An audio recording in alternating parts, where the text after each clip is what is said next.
listening to KYRS, Medical Lake Spokane, 88.1 and 92.3 FM. Eric, well, first of all, this is Art Hour, and I'm one of your hosts, Mike Malson. And I'm your other host, Eric Woodard. Eric, this is a big one. It's a big one.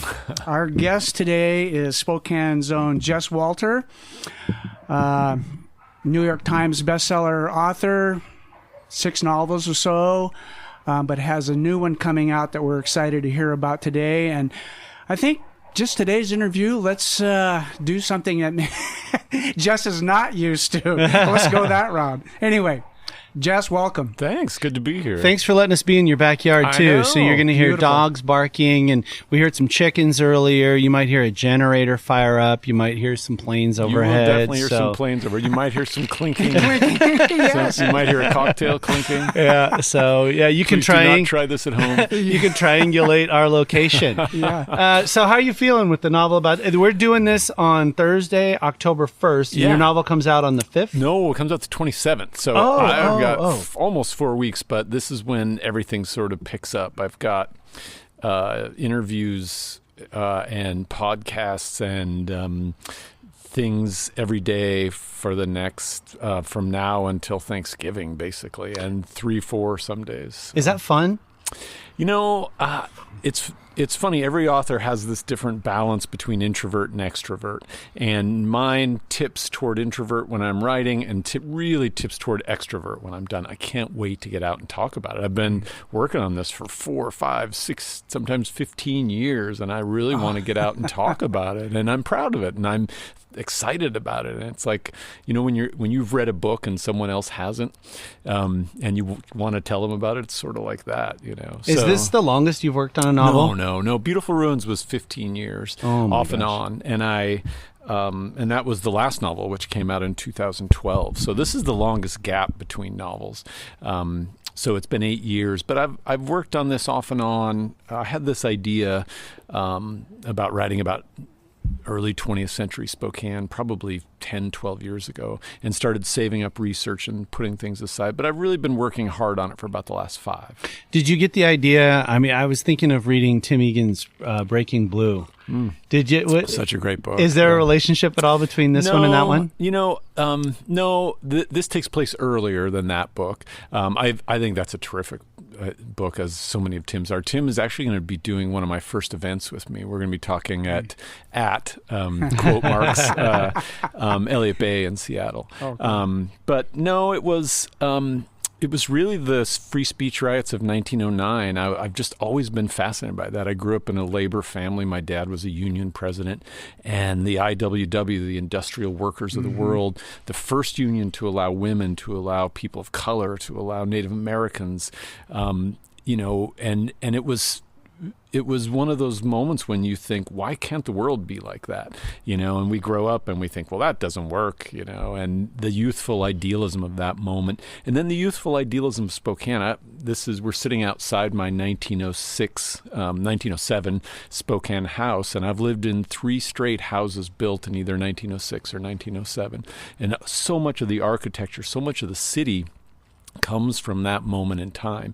And as I researched it and saw this city that was doubling in size every 6 years, you know, the amazing growth that was happening, but also the degradation of the environment, the pushing of the tribe out. You know, we live in a city named for the people we drove from it. You know, the great horrible irony of these things. It struck me as almost the origin story of Spokane arriving in that moment. And then the deeper I got into it, you know, writing about civil unrest and income inequality in 1909 was the closest way to write about the present moment without actually writing about the present moment. And that was going to be my next question. It sounded like it was going to be your question, too. 1909, and I'm thinking getting towards the Gilded Age, the whole social income, wealth distribution, women's rights, you know, the racial thing. I mean, we could be talking about right now. And the deeper I got into the novel, the more I felt that. I thought, you know, and it was really income inequality that drew me in. I am so working class to my bones. I'm a first generation college graduate and and my dad worked at KYRS, and that's who I come from, and so. Writing about that moment, both of my grandfathers were itinerant workers, were hobos who rode the rails looking for work. And so so that was who I decided to write about, two hobos in 1909. And they're Irish, they're from Montana, Ryan and Gregory Dolan, and they go by the names Rye and Gig. And I loved that. It was a wry way to wryly talk about the gig economy, and so to sort of make those really subtle connections to the present moment, and then have as I was working on the novel and writing about riots in downtown Spokane over free speech in which 500 people were arrested. A school was closed and turned into a jail to jail all the people. No more than 3 people could gather on the street, and the police and the Pinkertons and the goons would come in and just beat these protesters. And to have that intersect with the Black Lives Matters protests, and they're very different. I mean, you can't compare anything to the history of racism in America. It just is. It's just, but at the same time, writing about this civil unrest and the ways in which those things come into play, it really did feel, like I was writing about the present moment. So you're a very socially conscious person, just from what I know and listening to you talk. Was that in the back of your mind when you started this, or was it more about your family history and kind of going back to those times? Honestly, the first thing I'm thinking about when I'm writing a novel is narrative, is the story, is the characters. I just get lost in the book.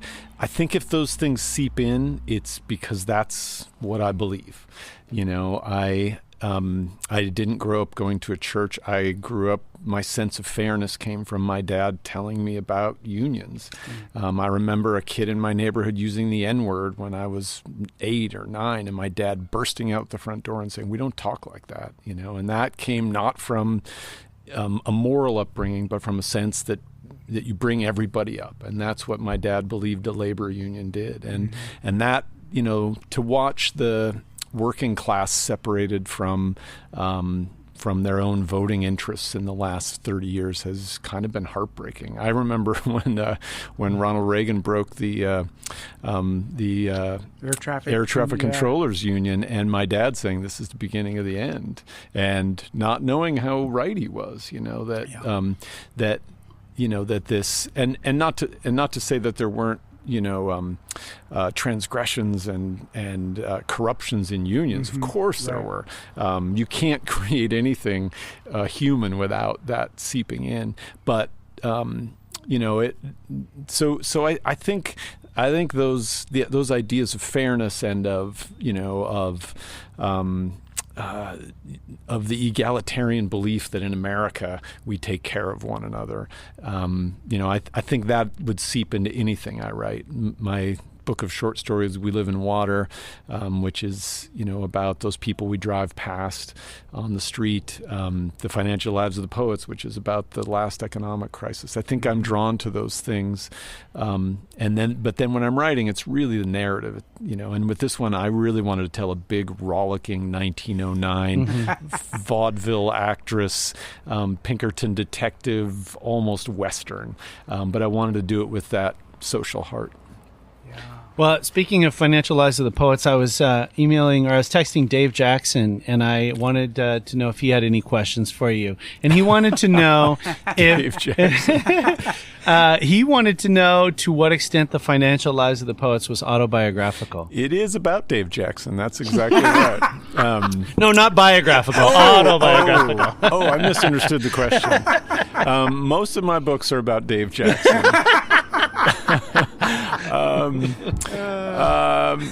Very much less than people would think. Oh, okay. I sometimes tell people that I put the hero of that novel, Matt Pryor, in my house, but that was about it. Oh, okay. He lives very much in a neighborhood like I do, but I think I connect with almost all of my characters at some level.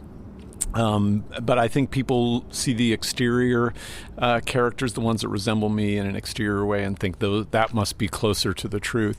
But I feel like I have almost as much in common with Rai Dolan, the hobo in this novel, or Pasquale Tursi, the Italian innkeeper, as I do that character. I did, though, say, what if instead of the generally good decisions I make every day, I just made every bad decision?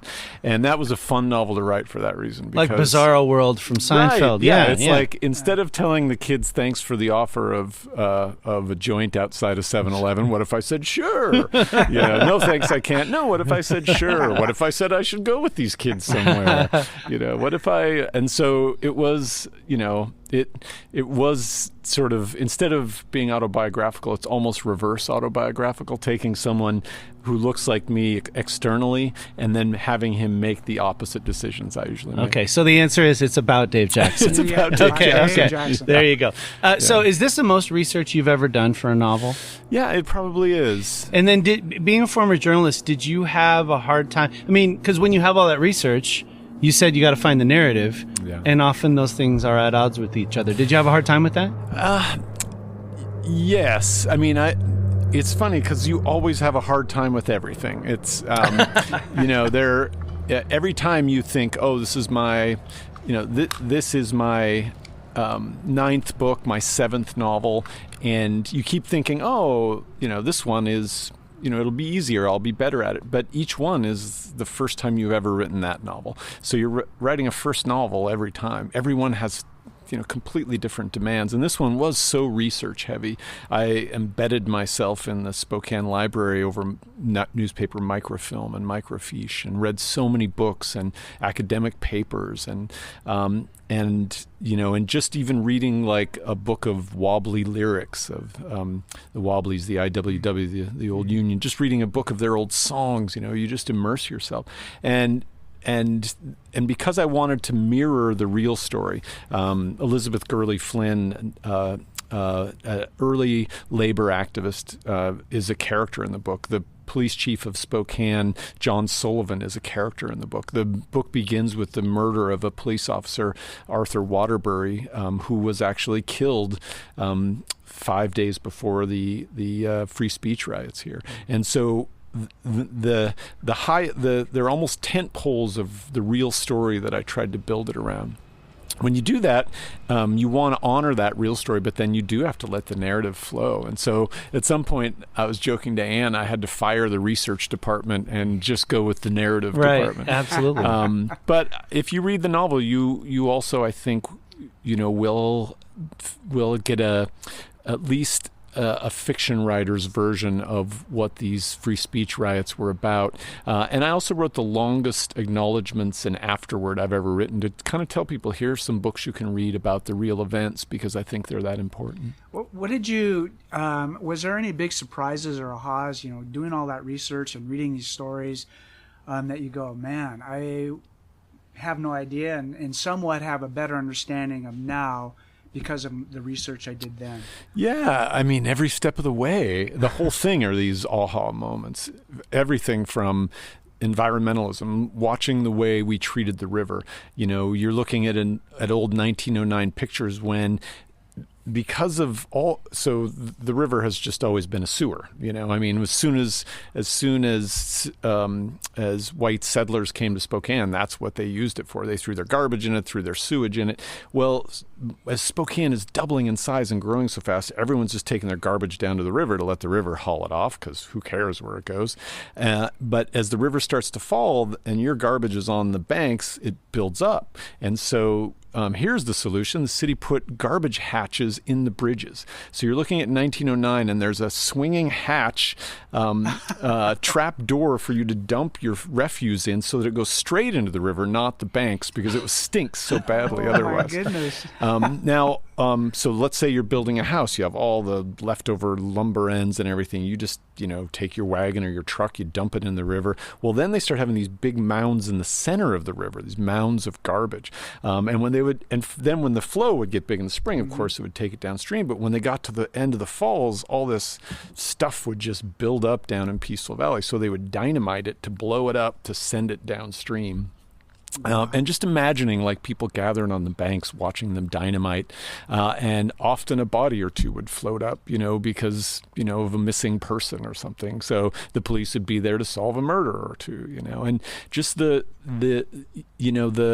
ways in which, the river was degraded, and, to see those kinds of things and to see that we're still cleaning it up. We're still working with the river keeper to try to, clean up, centuries of just dumping, when they blew up Nat Park down below here, they just pushed it in the river. You can still see the footings, you can still see the concrete, and we mistreated this river so much. So things like that, things like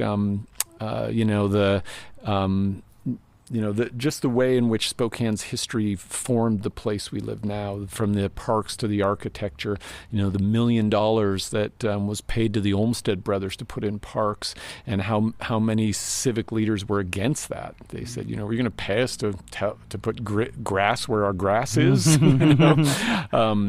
But we still live with the benefits of that great decision, and then we also live with the mistakes, the rapacious building and growth that we are still cleaning up from, like the river, So yeah, it was interesting to be writing this novel, but then to be reading these newspapers and see, to see the way some of those things came about that still exist in the city we're in. Man, you said earlier that every book is kind of a first novel, and we interviewed Sean Vestal a few weeks back, and one of the questions that I asked him that I'm curious about for you, so you were a journalist first, you wrote for The Spokesman. I did, yeah. Your first book was nonfiction about Ruby Ridge. That's right, yeah. Were you always with an eye toward writing fiction, or was that, would you consider yourself a person who always wanted to write fiction and wrote journalism to pay the bills, or was this something that evolved? I did always want to be a novelist. When I was a kid, when I was in middle school, I would go to the library and look to see where my books would be filed. And I would imagine them sliding in right after Kurt Vonnegut and, or after Hugh Walpole if the library was bigger. And so, yeah, I did always want to be a novelist. I also always wanted to be an NBA basketball player. And those two things did not seem like different dreams. They both seemed so unlikely. Again, first generation college student, we didn't have a ton of books in the house. My parents always pushed education. My mom read to us, but I did not come from a literary family. I didn't know any writers. I didn't know how you got there. And so it was really more of a daydream than a career plan. Journalism was something that was attainable. It was it was closer to my blue collar roots. And then I became a dad at 19. And so especially then, you're not just going to sit out and grow your goatee and write poetry. And so journalism was this great path for me. I always still intended to go to the University of Iowa and get my MFA, but life gets in the way, and I really ended up liking the path I took. I always joke that I took the service entrance into literature, and it fit me better. That seems really, that's fairly unusual for somebody to know that early you're going to be a novelist. I mean, before middle school around there. Were you always a voracious reader? It was the East Valley education system. Well, honestly. I was there, just as you know. It was not the East Valley education system. When I was 5, I got a stick in my left eye, so I have no vision in that eye, and I had to sit out of school to have surgeries and couldn't play outside for a while, and you just develop a love for books. Yeah.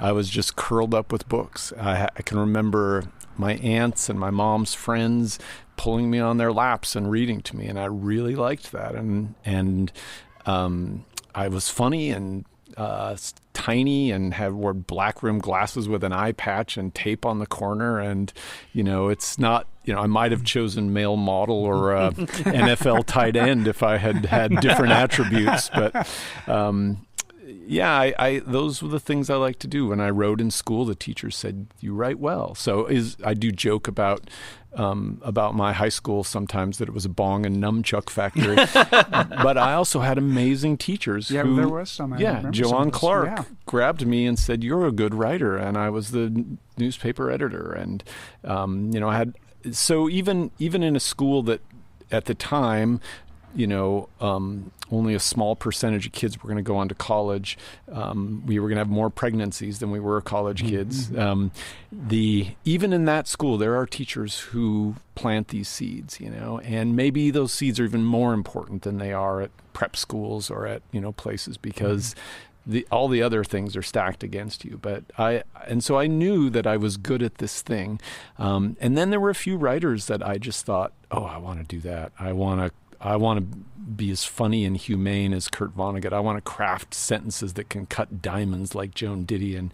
I want to hang out with Jack Kerouac and the Beats. It's aspirational, and so it was all aspirational for me. And I'll be damned. I'm still waiting for the call up for the NBA, but yeah, the first daydream kind of worked. Wow. Sure. You're listening to KYRS, Medical Lake Spokane, 88.1 and 92.3 FM.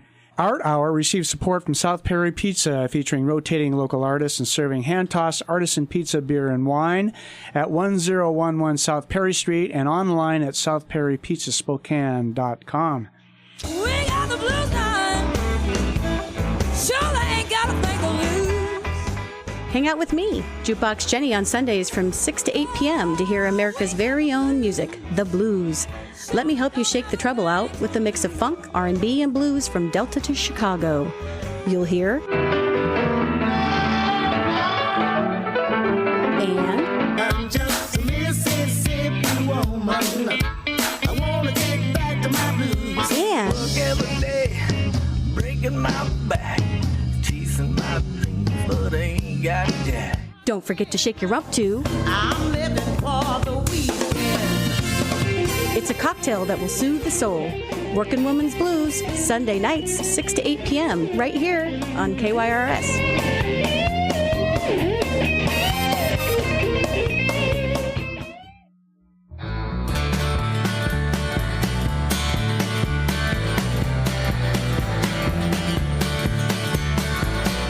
You're invited to cruise Americana Avenue with me, Jim Tate, in your car or at the office, each Tuesday from 2 to 4 p.m.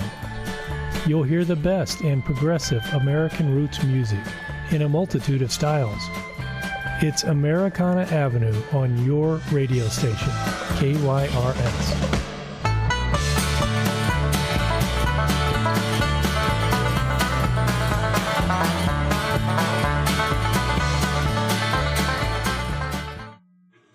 Art Hour relies on support from listeners like you. Just $3 a month helps keep KYRS going strong, and you can help by texting GIVE KYRS to 44321. That's all one word, GIVE KYRS to 44321. Art Hour receives support from Saga, the Spokane Arts Grant Award. Information online at spokanearts.org.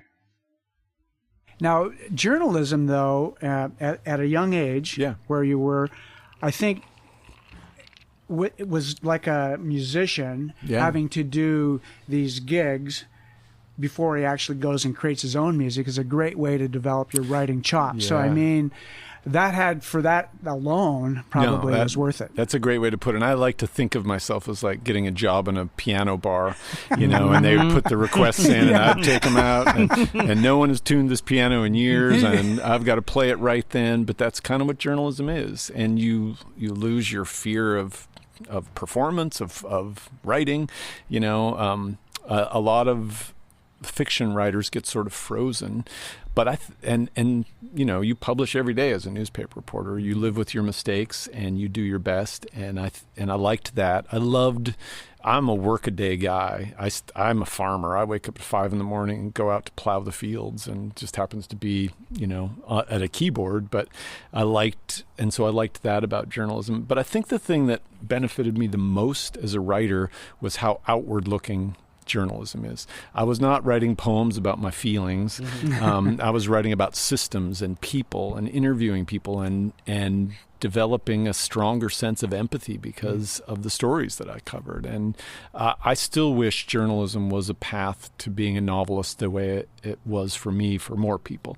But, newspapers that's a tough place to go to work right now. It isn't the career path that it once was, but it trained me to be a novelist probably better than that Iowa MFA would have if I had mustered the chance to go The there. Ruby Ridge reporting, which was maybe kind of a breakthrough, but that was kind of like, to me, a combination of reporting but also novel writing. I mean, did you have to keep yourself from, I guess, fictionalizing? No. I mean, in terms of description. Even and though all I that? wanted to be a fiction writer, I loved those two things, but I always kept them very serious, very separate. I did want to write I wanted to write scenes and write, in a way that brought it to life the way fiction can.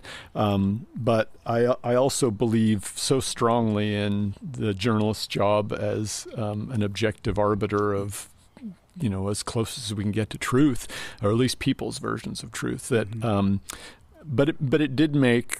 In that book, Ruby Ridge was in 1992, and it came out. The book came out in 95, and I challenged myself to make the reporting so solid that I could write those kinds of scenes. So the thing I remember the most was I had the wiretaps of the ATF agent who was working with Randy Weaver, and they're in the car, and I'm listening, and writing this scene, and the doors open in the car, and they step out, and I'm like stepped out into what was the weather like. Well, this in 1993 when I was writing this book, you couldn't just Google it. So I drove to Sandpoint, went to the library, got the newspapers from that day, saw that it was a sunny day, drove back and typed sunny day.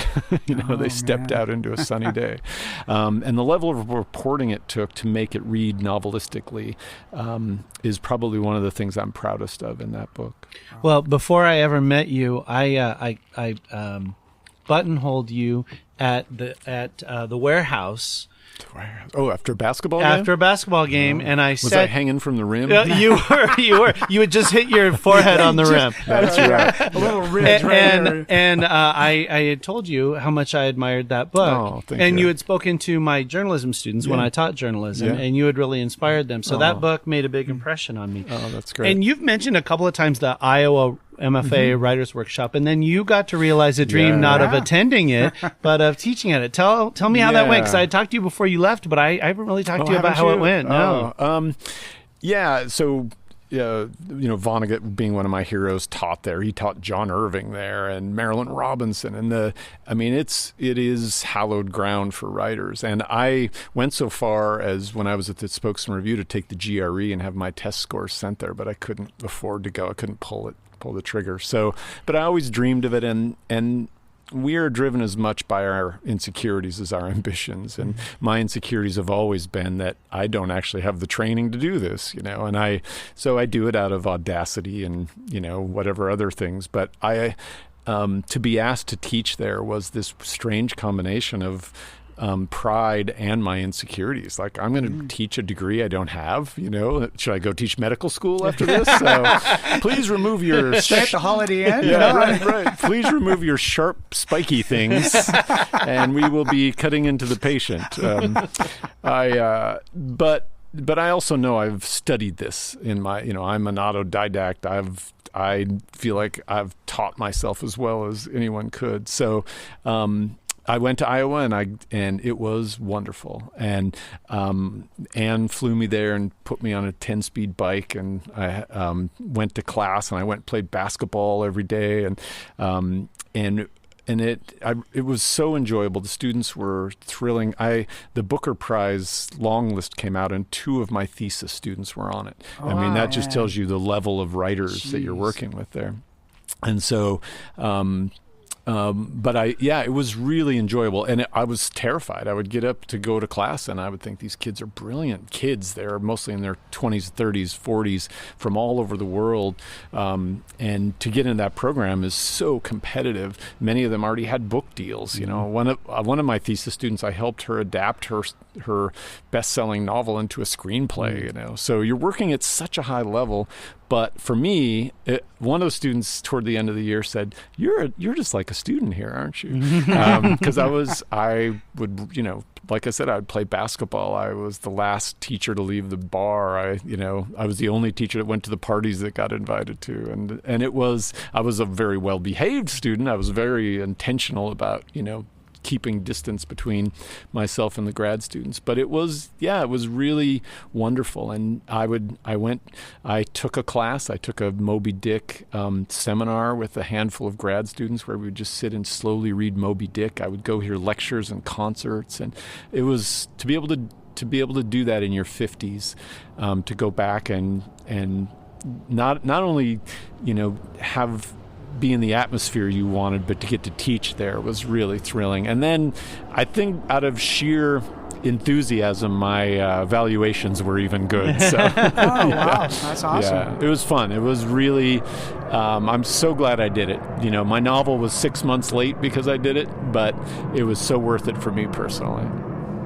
Yeah. Do you have any aspirations down the road of doing other short stints with that? Yeah, I love teaching. I love the charge it gives me. I also have the benefit of not having to do it year by year, so that it's a drag, so that I have to deal with, you know, the politics behind it and all those things. So I totally understand why I love it, because and I had taught before. I'd taught in 3 or 4 other low residency MFA programs and had been a visiting lecturer and had filled in at Eastern one semester. So it wasn't my first time teaching, but that was so special, I think, because it connected with this part of this daydream I had. But yeah, I would love to teach at NYU or at Columbia. I think New York would be the next place I would go, because I've always wanted to be a New York writer too, and you know, just to do that for a semester would be amazing. I'm curious as to what kind of like feedback, or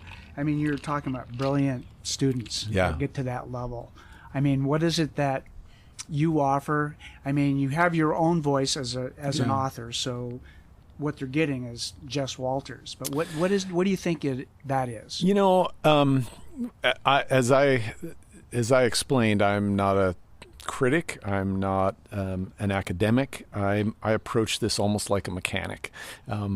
Your car will run really well after you take a class with me. I am a sentence guy. I'm a plot guy. I'm especially a story guy, and that's a really hard thing for people to understand. In Masters of Fine Arts programs, there is a great deal of attention paid to the language and the beauty of a sentence. One critic called it the cult of the sentence.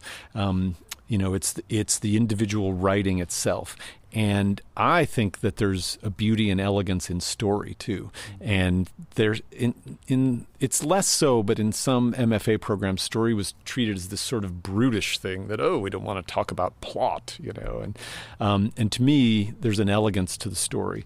Not thinking of it like what happens, but the shape of a story. When you come over the hill on some great story and it starts that incredible push downward into the denouement of the story, it can be as thrilling as reading great poetry, as reading great language. And the writing that stands out, that lasts, melds that sense of artistic storytelling with great language, great writing, great sentences. And I think, if anything, I offered them a way to see story. The seminar I taught a workshop, which is, you know, just working with students on their writing, and then I taught a seminar on the shape of stories, and just visualizing these stories as shapes was, I think, the thing that I provided that was helpful. I hope. And I was amazing on the basketball court. Of course. I was the first faculty member chosen. Yeah, there you go. The only one who played, but Right, but you brought the ball too. I did. Yeah. So I'm still kind of fixated on the thing you said earlier, where you said every novel's a first novel. Because I was thinking about, I've read your work, and everything's a little different. You've got the one that really stands out to me is the book you wrote with Christopher Darden, of course. Yeah, in Contempt. And I do want to come back to that maybe if we have time. But is there something that you're looking forward to trying to write that you haven't approached yet? I mean, every time I venture out, I sort of do something different. And early in my career, this was not to my benefit. Like they sort of want you to find your lane. Right. And so my first book is a successful nonfiction book. Oh, we want more of that. And then I write what's considered a crime novel, and it does really well. I'm like, oh, write more crime novels. And then I write literary crime fiction. They're like, don't be so literary. And then I write literary fiction. And then, and so I do then short stories. And I sort of promised myself I would just write the next thing I wanted to read, and that I would not. Early on, it was hard to find readers, and I was not that successful. And almost as a way of self-protection, you tell yourself that's a rigged system. I'm just going to write for myself. I'm going to write for art or for the love of it, and it serves you well enough that when you start having a little bit of success, the easiest thing I suppose would have been to write even more Beautiful Ruins, and instead I wrote a sort of hard-boiled historical novel. I love going against my own best interests as a novelist, but I don't do it to be cantankerous. I do it because that's what I want to write. So, the next book will be another book of short stories, which I love writing, and I've published quite a few since the last collection, and so I'll pull those together into a book. And then I'm working on another novel that I want it to be funny and light on its feet and sort of romantic, with a little bit of suspense mixed in, I guess. So.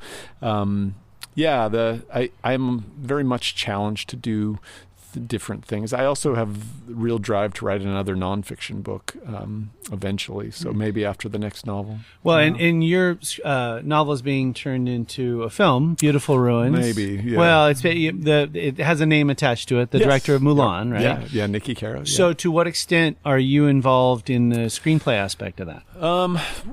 Well, I should back up and say every book of mine but one has been optioned for a film. So just because it's optioned, they can attach directors, they can put together cast, and until you're in the theater with popcorn, it's just a story and variety and a little bit of money. So but Beautiful Ruins does seem closer.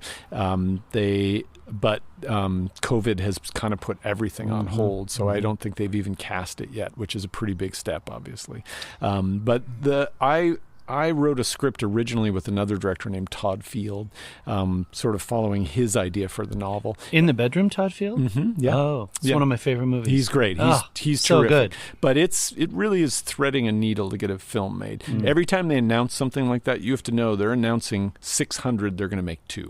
So everyone's hearing, oh, they're making this, they're making that. Nobody's making anything. It's a system designed to sort of weed things out until everything comes together. But by that same token, it can take years, decades to make something. They keep sort of pressing on with it if it's something they love. This one has such good people attached. It's Steven Spielberg's production company, Amblin. It's Nikki Caro, who just finished the live-action Mulan. It's Sam Mendes, who made 1917 and 1917 or 18. What is that? 17, I think. 17, An English Patient, too, right? Yeah. No, Mendes No. made the American Beauty. American Beauty, right. So it's a great collection of talented people. That's cool. So we'll see. But my involvement now is kind of cheerleader. This is the first one. Usually they option it, which means they rent it for a while they try to put pieces together. This is the first one that they just outright bought. So, nice. Steve Spielberg Spielberg. I call him Steve. Yeah. He calls me never. So Steve owns it now. So it's his problem. Well, and you mentioned movies beforehand. You mentioned that in order to promote this in the world of COVID, your new novel, that you and Raja Bose made a 6-minute film. It's brilliant. Raj is a genius. What is it? Well, first of all, are we going to be able to see it? Is this something you're going to release concurrently with the book? I will. I'll put it online, and then I made it for 2 reasons. You know, so much of that history still lives. I wanted to show people, and a big inspiration for me in this novel were these old 100-year-old postcards I collect of Spokane.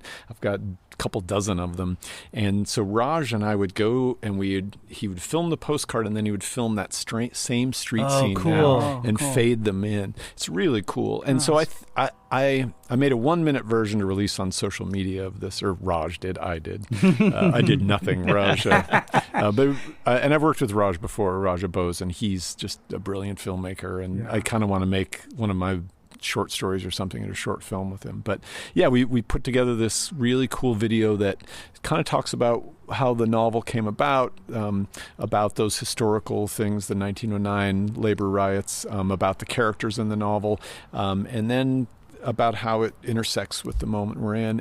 But it's really about Spokane. I really wanted to, since I can't go out on book tour, I wanted to bring readers to Spokane. And so if they watch that, they'll see this violent river crashing through this city, falls at the center of downtown. This 1909, this turn of the century architecture just come alive, I think. Oh, cool. Yeah. So one of the best descriptions, one samurai says, I got to know you, from Eva going to LCN. I'm going to read some of Jess's books. So I read 3 books on a week vacation and found myself laughing a lot. And then I read one of your colleagues says, your voice is like stand-up tragedy. Yeah, Jim Lynch said that. And I thought that was such a great description because there's a humorous antidote to the tragedy. Yeah. And I'm thinking about this, your next novel, Cold Millions, hobos, Irish, so I was born in Montana, Montana? So I know all of the Butte Irish people, and my dad was a railroader. You guys want a pasty after this? Yes. No, we're going to go to John's Pork Chops there. Have a pork chop, nice. Anyway, so I'm curious to know if a lot of that's going to be in your character development with this next novel. Another novelist friend of mine, Jim Lynch, coined stand-up tragedy, but it is, and I love that because I do, and again, it's nothing intentional. I don't sit down trying to do something. I think a novel is like a polygraph in some way. It's going to tell the truth about who you are, and that's sort of how I see the world, with a wistful sense of humor and a kind of heartbreak. And the humor and the heartbreak are never too far apart from each other. Yeah. And so you imbue your characters with some of that. And both Gig and Rye, and then some of the side characters. One of the things I loved, Eric, you talked about writing challenges. With this, I thought, I don't just want depth of character. I love that in a novel, but I want breadth. And so I brought all these other characters' voices in. So the main narrative is in a third person, but then there are these first-person voices whose stories just sort of spike in, and I thought of them as river undercurrents. And so in the novel, they have this little undercurrent imagery in the beginning. There's like these little falls in each one of these little first-person chapters, and writing those and getting to writing a hardened Pinkerton detective who comes to Spokane and hates, his big hatred of more than anything is boosters. And the thing you have to know about Spokane in 1909 is it had the largest theater in the world, the largest theater stage in the world. It had the largest beer hall. It had the clock tower that the train station was, the greatest, the largest clock tower of its kind. And so anyway, as he comes into Spokane, he's just beset by boosters. And the third person who tells him how big this stage is gets punched in the throat. And I just loved, I loved that aspect of this, of this character taking a whack at a booster. And so, that I really like writing characters who who have that combination of that wistful humor. And you just keep talking about Spokane with such affection. And I mean, we've had some big writers who leave Spokane, and it seems like you just keep doubling down and doubling down on Spokane, which is great. I mean, I love it. How much has there been a lure to go other places? Oh, certainly. Yeah. And what's made you stay here? It's interesting. I wrote an essay a little bit about this statistical abstract of my hometown, Which is, Spokane, Washington. Anybody who ever doesn't know anything about Spokane, I say, here you go. It's all you need to know. And I've never noticed all the BMX bicycle riders. Oh my gosh. Everybody will oh my gosh. That. It was just like, how did I miss that? I get photos from all over the world. People send me pictures of grown men riding children's BMX bikes. Although we may have traded them in for Lime scooters. But the point of that essay was, as a young writer, I thought I can't succeed here. I have to go somewhere else to succeed. And also just that kind of healthy hatred of your hometown. I mean, if I meet a 19-year-old, they should think their hometown sucks. But if they're from Paris, they should also think, I got to get the hell out of this shithole. Sorry. You have to beep that later. Oh, no. I am not going to succeed if I'm stuck here in crappy Paris, So I think it's partly healthy, but part of it I realized was a sort of snobbery. Like the things I didn't like about Spokane were the things I didn't like about myself. It's, too white, too working class, too unsophisticated. I could have been describing my own biography, And so, that, and there's a line in there that at some point you either make the place that you live better or you find a new place to live. And that, that decision is partly why I helped start Spark Central when it was Inc. It's partly why I try to promote other writers here, and watching the city blow up the way it has artistically, I can't even keep up. I used to feel like if I don't go to things, they won't happen. Now I just hide in my office, and the world. It's so thrilling to watch how the arts in Spokane have exploded, and the support that you guys give, that everyone gives. It's like it. It's really been amazing to see. So, but yeah, I think I feel about Spokane probably the way a lot of residents do. When someone knocks it, I will defend it to the death, and when someone praises it, I will beat it back down. So it's almost like your family. You can criticize it, but from Seattle, I'm sorry, that's a crappy harbor town. It's so over. Portland, whatever. If you think it's so great, but it's nice to have weather also. Now I've heard that, and it kind of feels that way. Although I've never grown up in Portland, my oldest son lives there, but it's sort of like maybe a very young Portland in that, we've kind of built some things and more people are coming. Yeah. I'm talking about creative people in certain ways. Yeah, I think growing up in the shadow of Seattle, you think, we got to be Seattle. We got to be Seattle. Mm-hmm. We're not going to get Microsoft. We're not going to get Amazon. And that my son has in his dorm room a Spokane doesn't suck sign. Yeah, it's very much like Keep Portland Weird. It's claiming that thing that that defines you. And the Spokanistan T-shirts, and again, we shouldn't hide from the fact that we're a little less economically successful. We live in a city where a teacher can still afford a house. You know how rare that is? Mm-hmm. Doesn't have to live 40 minutes outside of town. That is an undeniably morally good thing, and it also makes for a place where artists go. If you can't afford the artist lofts in a city, if it's all stockbrokers living in your artist lofts, right, you're on your way to being a much less livable place. Being a raconteur, as you clearly are. Clearly. I have never opened a restaurant in my life. I have no idea what you're talking about. You had a podcast. I did. Everybody has a podcast now. I started the whole podcast thing. Right. Of course you did. 1974. The Expo podcast. On 8-track. Yeah, on 8-track. Yeah. So, with the plunger. Yeah. So, did you enjoy that? Remind us of what it was, and why do you not do it anymore? Sherman Alexie and I had a podcast called A Tiny Sense of Accomplishment. Here's the hilarious thing. We got asked to do a podcast, and neither of us had really listened to one. And the first time I listened to it, I thought, so it's just bad radio.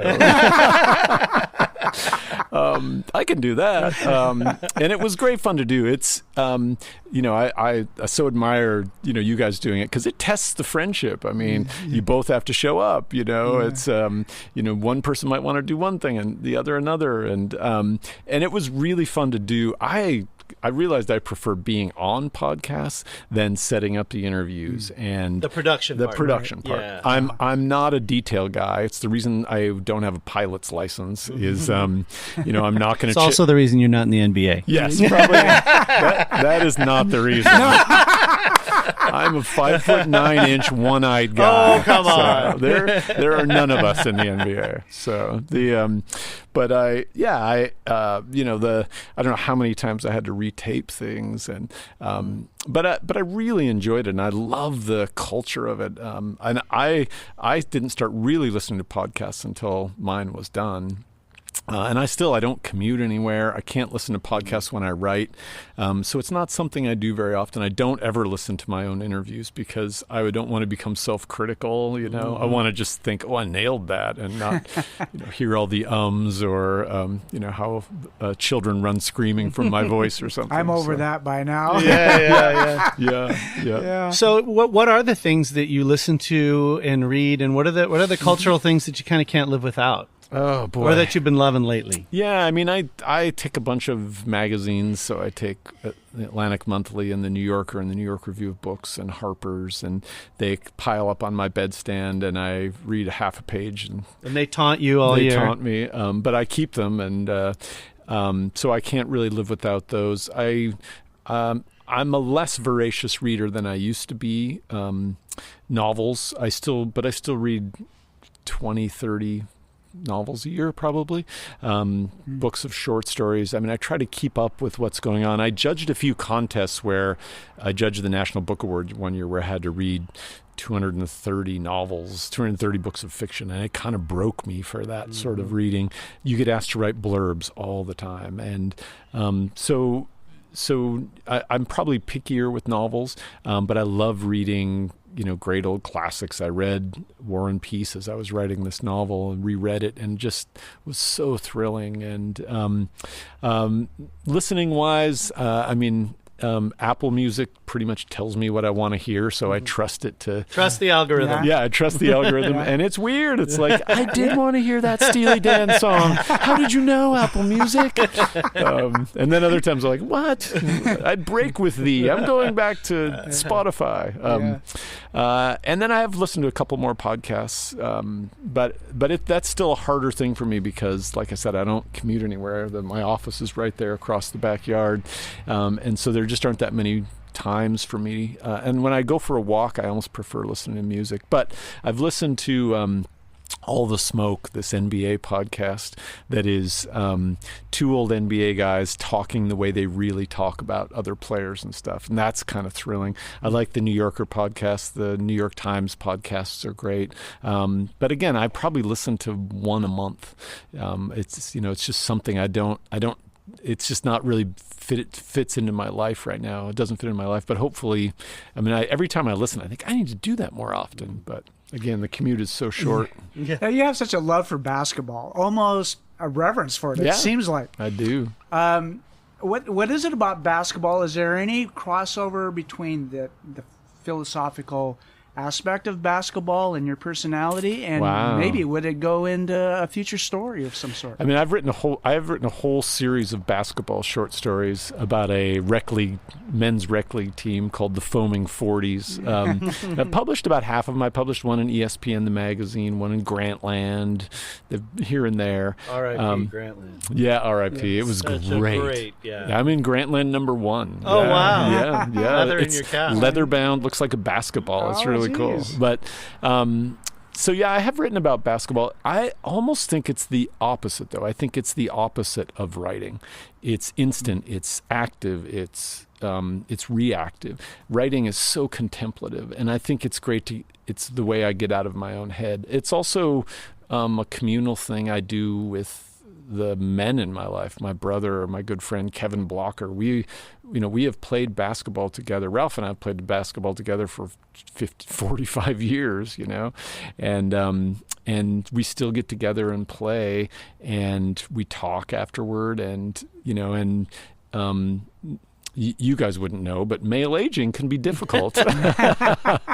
And it's great. Oh, right. You're very kind. And Jess. it's great to be able to share that, because you're losing a step. You're, aging for anyone is about loss. It's about letting go of things that you held dear. And then basketball, you let go of your speed, and you let go of your jumping ability, and then eventually you let go of your jump shot, and then you let go of the game. And to be on the path with other, with your friends and your brother doing that is really special. Yeah. But I'm not letting go of it now. My jumper is butter. Yeah. I mean, they won't even let me on the courts in town because I rip the nets out. They have to replace the nets. Yes. Yeah. I'm there 5 minutes. Snap, yeah. I'm there 5 minutes, and they have to bring in a crew to replace the nets because they are tearing. Yeah. That's great.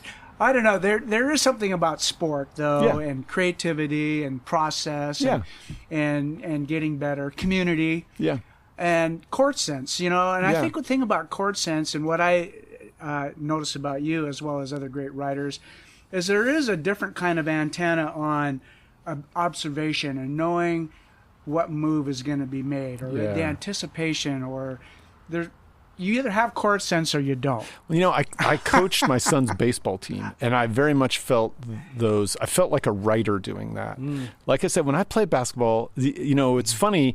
You hear interviews with great players, and it's not like a great philosophical moment. It's pretty much, we're taking it one game at a time, and I do think there are places where it connects, but. Again, just being out of my own mind and in my body, as old and failing as it is. And you talk about my chord sense, having no vision on my left side. My brother likes to tell the story of we were playing in this rec league team, and I would look on the fast break, and everybody's running on my right side. Like no one would ever fill the lane on the left side because they didn't think I could see them to get them the ball. So they would, as the point guard, you're always dishing right. That's a good Well, story. we're basically out of time. Oh, man, you're kidding. No, it's been about 55 minutes, I think. That could go another... There's only ice in here anyway. It's about time to refill. It is, yeah. So you're going to be doing a bunch of book stuff, I am. and I'd be interested to talk to you afterwards to see how that all went. That'd be great. Maybe Yeah. after the book's out for a month or two, and see what you think and what the reception's been like. And I mean, so far the reviews have been really nice. Yeah, and I mean, people some seem great excited for reviews. it. Sean Vestal said he read it and said it was amazing. So, Well, he has no literary sense whatsoever. I noticed that. Yeah, no, that's really kind. A good, terrific writer. No, I mean the himself. superlatives. At some point, got to make you blush a little bit. It's like, wow, that's a really nice thing to say. It's always so nice, and I'm just always, still sort of surprised people read the stuff. Yeah. But no, it's been really great, and I think people are recognizing that one of the most rewarding things is just to have people recognize the thing you wrote to say this echoes the times here, and it's rollicking in this way, and to have your intention rewarded with reading is it's a thrill. Yeah. Well, I hope you have a good time on your tour. I hope you sell lots and lots of books. And let's do it again. Yeah, drinks are on me again. All right. Thanks, Jess. Thanks, guys.